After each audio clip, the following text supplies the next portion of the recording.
When working with large assemblies, view manipulation is vital to a good user experience, and over the years, SOLIDWORKS has worked hard to optimize view manipulations on the screen.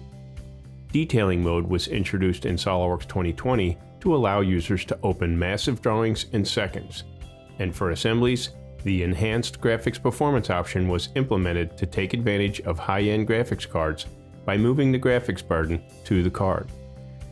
For SOLIDWORKS 2021, the Enhanced Graphics Performance option has been extended to the drawing environment. On the left, we have SOLIDWORKS 2020, on the right, 2021. In this side-by-side comparison, the same 5-sheet drawing is opened. Let's start with panning the drawing in the document window. Notice that SOLIDWORKS 2020 on the left does a good job, but you can see that there's some latency as the drawing doesn't precisely follow the mouse. The same panning action in SOLIDWORKS 2020 on the right is dramatically faster and keeping up with the mouse, providing a much better experience. Zooming in and out is just as dramatic, and panning while zoomed is lightning fast. For comparison, we'll repeat the same steps in SOLIDWORKS 2020.